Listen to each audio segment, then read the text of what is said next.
సంఖ్యాకాండం 17వ అధ్యాయం. దేవుని వాక్యమైన పరిశుద్ధ గ్రంథం బైబిల్లో నుండి సంఖ్యాకాండం 17వ అధ్యాయం. యెహోవా మోషేకి ఇలాగు సెలవిచ్చెను, నీవు ఇశ్రాయేలీయులతో మాట్లాడి వారి యొద్ద ఒక్కొక్క పితరుల కుటుంబమునకు ఒక్కొక్క కర్రగా, అనగా వారి ప్రధానులందరి యొద్ద వారి వారి పితరుల కుటుంబంలో చొప్పున 12 కర్రలను తీసుకుని ఎవరి కర్ర మీద వారి పేరు రాయము. లేవి కర్ర మీద అహరోను పేరు రాయవలెను. ఎలా అనగా పితరుల కుటుంబంలో ప్రధానునికి ఒక కర్రయే ఉండవలెను. నేను మిమ్మల్ని కలుసుకొని ప్రత్యక్ష గుడారంలోని శాసనములు ఎదుట వాటిని ఉంచవలెను. అప్పుడు నేను ఎవరిని ఏర్పరచుకుందునో వాని కర్ర చిగురించును. ఇశ్రాయేలీయులు మీకు విరోధంగా సనుగుచుండు సనుగులు నాకు వినబడకుండా మాన్పివేయుదును.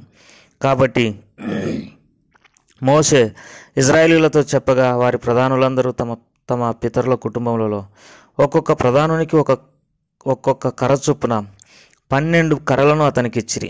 అహరోను కర్రయు వారి కర్రల మధ్య ఉండెను. మోషే వారి కర్రలను సాక్ష్యపు గుడారంలో యెహోవా సన్నిధిని ఉంచెను. మరునాడు మోషే సాక్ష్యపు గుడారంలోనికి వెళ్ళి చూడగా లేవి కుటుంబపుదైన అహరోను కర్ర చిగుర్చి ఉండెను. అది చిగుర్చి పువ్వులు పూసి బాదం పండ్లు గలదాయను. మోషే యెహోవా సన్నిధి నుండి ఆ కర్రలన్నిటిని ఇశ్రాయేలీయులందరి ఎదుటికి తేగా వారు వాటిని చూసి ఒక్కొక్కడు ఎవరి కర్రను వారు తీసుకునిరి. అప్పుడు యెహోవా మోషేతో ఇట్లా, నేను తిరగబడిన వారిని గురించి ఆనవాలుగా కాపాడబడినట్లు అహరోను కర్రను మరల శాసనములు ఎదుట ఉంచుము.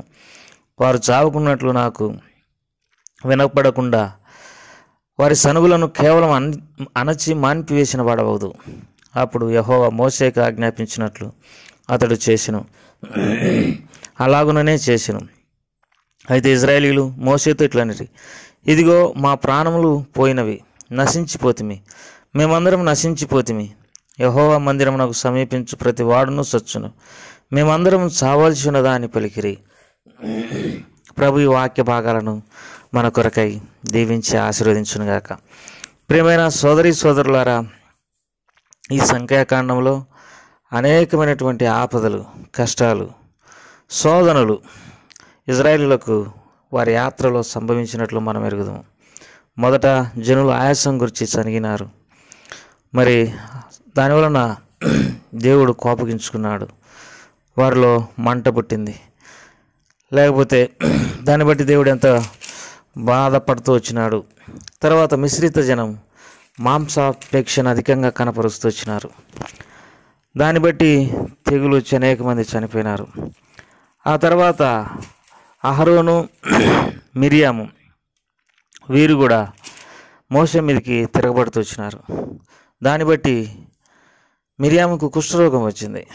ఆ తర్వాత మరి 12 గోత్రాల వారిని సంఖ్యాకాండం 13వ అధ్యాయంలో 12 గోత్రాల వారిని ఆ దేశం కానాను దేశాన్ని చూసి రమ్మని పంపినప్పుడు 10 మంది చెడ్డ సమాచారం చెప్పినారు.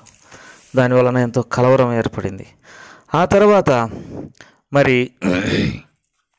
కోరాహు, దాతాను, అభిరాములు సంఖ్యాకాండం 16వ అధ్యాయంలో మోషేకు విరోధంగా లేచినారు. సర్వ సమాజాన్ని మోషేకు విరోధంగా వారు సమకూర్చినారు.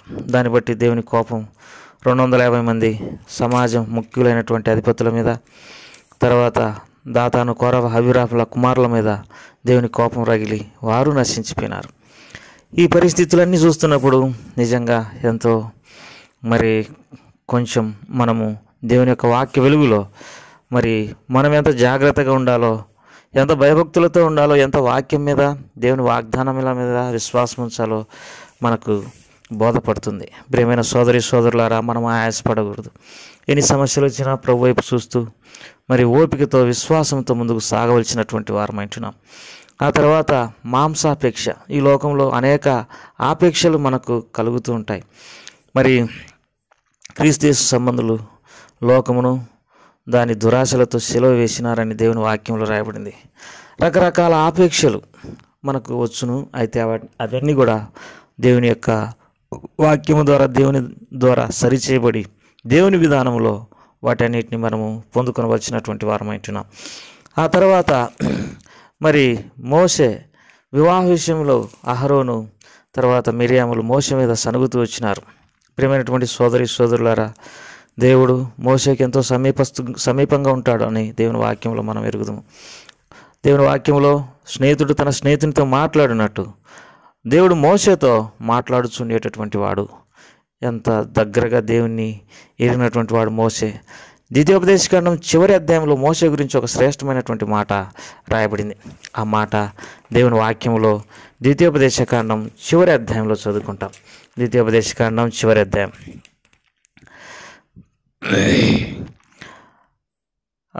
ద్వితీయోపదేశకాండం చివరి అధ్యాయంలో 10వ వచనం నుండి, ఐగుప్తు దేశంలో ఫరోకును అతని సేవకులకందరికీ అతని దేశమంతటికి ఏ సూచ్యక్రియలను మహత్కార్యములను చేయుటకు యెహోవా అతని పంపెను. వాటి విషయంలోను ఆ బాహుబలమంతటి విషయంలోను మోషే ఇజ్రాయేలీయుల జనులందరి కనులెదుట కలగజేసిన మహాభయంకరముల కార్య విషయంలోను యెహోవాను ముఖాముఖిగా ఎరిగిన మోషే వంటి ఇంకొక ప్రవక్త ఇజ్రాయేలులో ఇది వరకు పుట్టి ఉండలేదు. యెహోవాను ముఖాముఖిగా ఎరిగినటువంటి వాడు. దేవుడు కూడా అంటాడు కదా, మీరు ఎవరైనా ప్రవక్త ఉంటే నేను కళల ద్వారా మరి దర్శనాల ద్వారా మాట్లాడతా, లేకపోతే గూఢభావములతో మాట్లాడతా. అయితే నా సేవకుడైన మోషే అలాంటి వాడు కాదు, అతనికి నేను దర్శనమిచ్చి ముఖాముఖిగా మాట్లాడతానన్నాడు. ప్రేమైనటువంటి వారు, దేవునితో మాట్లాడువాడు, దేవుడు సెలవిచ్చినట్టుగా సమస్తం చేసినటువంటి వాడు. సొంత జ్ఞానము, సొంత బుద్ధి, సొంత తెలివిని తాను ఎన్నడూ కూడా సేవలో ఉపయోగించలేదు. అందుకే దేవుడు అంటాడు, మోషే వంటి సాత్వికుడు భూమి మీద ఒక్కడు కూడా లేడు అని అంటాడు. ఎంతగా తాను మరి ప్రభువుకు అర్పించుకున్నాడో, ప్రభు మాట వినడానికి తాను లోపరుచుకున్నాడో మనం ఎరగవలసినటువంటి వారం అంటున్నాం. ఎవరైతే మరి సంపూర్ణంగా దేవునికి లోపరుచుకుంటారో, తమను తాము దేవునికి అర్పించుకుంటారో, దేవుని మాట వింటారో, వారి విషయమై ఆయన ఎంతో శ్రద్ధ కలిగి వారిని ఆశీర్వదించును. మరి తర్వాత సంఖ్యాకాండంలో మనము 15వ అధ్యాయంలో 16వ అధ్యాయంలో ఇంకొక భయంకరమైనటువంటి సంగతిని ఎరుగుదాం. ఏంటిదంటే, మరి దాతాను, అబీరాము, కోరాహులు మోషేకు విరోధంగా లేచినాడు. ఈ సర్వ సమాజంలో ప్రతి వాడు కూడా పరిశుద్ధుడే.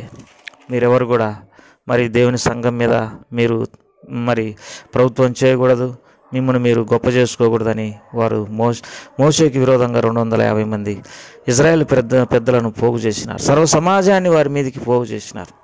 ప్రియమైన సోదరుడా, మోషే ఒక టైంలో అంటాడు, సంఖ్యాకాండం 16వ అధ్యాయంలో, ఈ కార్యములన్నీ నీ సెలవు చొప్పున నేను చేసినాను అని అంటాడు.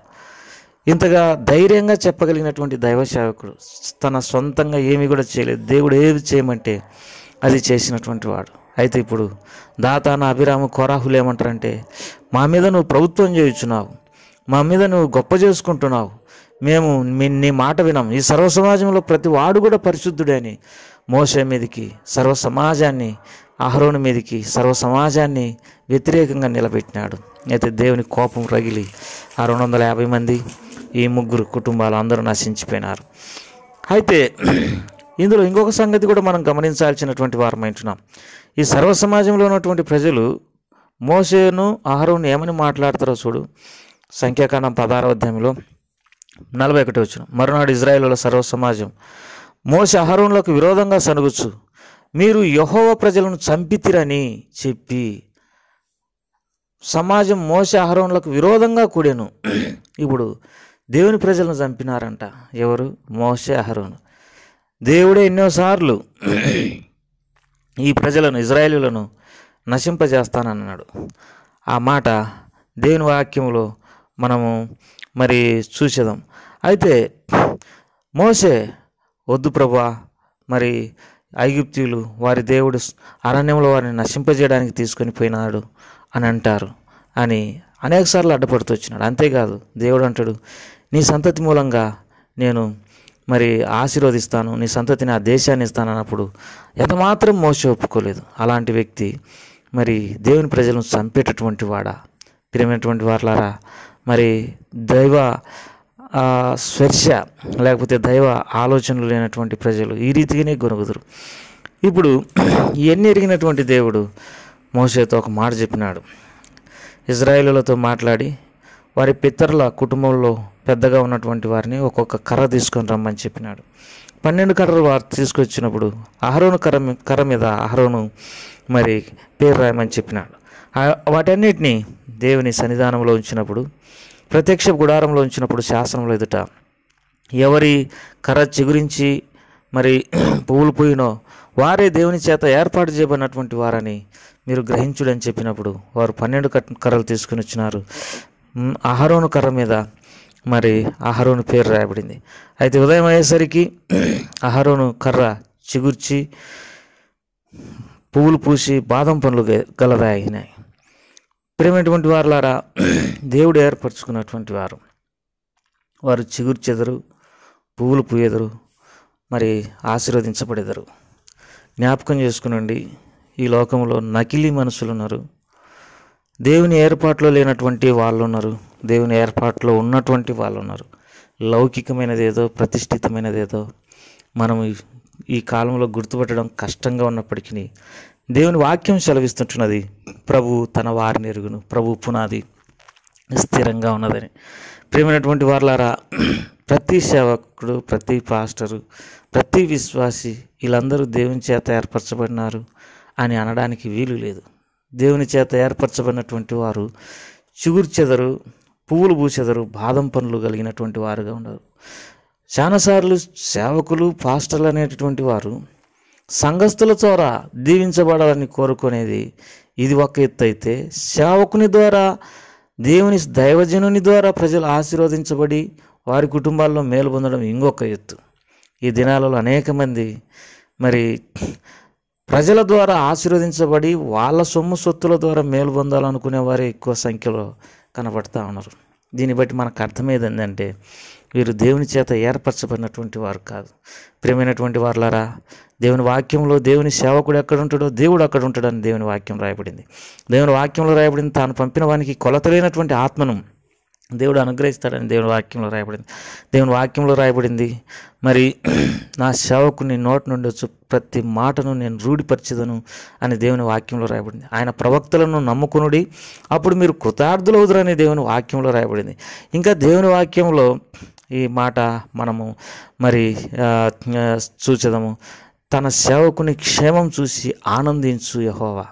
ప్రియమైనటువంటి వారులారా, లోకమంతా ఎండిపోయిన దేవుని చిత్తంలో ఉన్నటువంటి దేవుని సేవకులు చిగిర్చి పువ్వులు పూసి బాదం పండ్లు కలిగినటువంటి వారుగా ఉండేది. అనగా గొప్ప ఆశీర్వాదంతో ఉన్నారు. కరువు కాటకాలు వారిని ఏం చేయలేవు, మరి సమస్యలు వారిని ఏం చేయలేవు. ఎందుకంటే దేవుని శక్తి వారిలో ఉంది. దేవుని శక్తిని వారు కలిగి ఉన్నారు కనుక వారు మరి ఎంతో ఆశీర్వాదం కలిగినటువంటి వారుగా ఉండగలరు.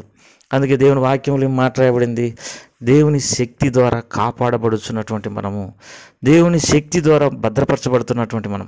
అందుకే సర్వశక్తి కలిగినటువంటి దేవుడు త్రుటిలోకుండా మిమ్మల్ని కాపాడుటకు తన మహిమ ఎదుట మిమ్మల్ని నిర్దోషులుగా నిలబెట్టు శక్తి కలిగినటువంటి వాడు, శక్తి కలిగినటువంటి దేవుడు ఏర్పరచుకున్న వారి వెనక ప్రక్షంగా ఉంటాడు గనక వారు ఎంతో ఆశీర్వదించబడతారు. ఇట్టి సేవకులను నమ్ముకోవడం, ఇట్టి విశ్వాసులను నమ్ముకోవడం అనేది ఎంతో క్షేమం. నకిలీ వ్యక్తులను దూరం చేసుకొని వారు నిశ్చయముగా దేవుని యొక్క ఏర్పాట్లోకి వచ్చేంత వరకు వారికి సరైన గ్రహింపు కలుగునట్లుగా వారి కొరకు ప్రార్థించడం మనకెంతో అవసరం. ఈ 17వ అధ్యాయంలో ఎండిపోయినటువంటి కర్ర ఒకటి చిగురించినది. ఇది దేవుని యొక్క పునరుత్థాన శక్తిని గురించి రాయబడుతుంది. క్రీస్తు యేసును మృతులలో నుండి లేపిన వాని ఆత్మ మీ యందు నివసించిన ఎడల చావునకు లోనైన మీ శరీరం తన ఆత్మ ద్వారా జీవింపజేయను. రోమిలకు రాసిన పత్రిక 8వ అధ్యాయం. అంతేకాదు, పునరుత్థాన శక్తి అనగా లాజరును మరి 3 దినాల తర్వాత సమాధిలోండి బయటికి లేపినటువంటి శక్తి, యేసు ప్రభువారే సమాధిలోండి బయటికి పునరుత్థాన శక్తి ద్వారా వచ్చినటువంటి శక్తి. ఈ శక్తి మన కష్ట పరిస్థితుల్లో, ఎండిపోయిన స్థితులలో, అనారోగ్య పరిస్థితుల్లో, అలసటపడినటువంటి పరిస్థితుల్లో మనలో ఎంతో క్రియాపూర్వకంగా బలంగా పనిచేసి మనల్ని ఆశీర్వదించునుగాక. ప్రభు మనకు సహాయపడునుగాక. ప్రేమగల తండ్రి, దయగల ప్రభా, నీకు ఎంతో వందనాలు, స్తోత్రములు. ఈ 17వ అధ్యాయంలో నీ శక్తి ద్వారా మేము చిగురించి పూలు పూసి బాదం పండ్లు గల వారంగా, ఆశీర్వదించబడిన వారంగా ఉండడానికి సాయం చేయండి. నీ ఏర్పాట్లో ఉన్నటువంటి ప్రజల ద్వారా ఎంత క్షేమం ఉందో, ఈ నకిలీ వ్యక్తుల ద్వారా ఎంత నష్టం ఉందో గుర్తిరగడానికి లోకానికి కనువిప్పు కలగజేయమని యేసు ప్రభువారి నామం పేరట అడిగి వేడుకుంటున్నాం తండ్రి. ఆమేన్.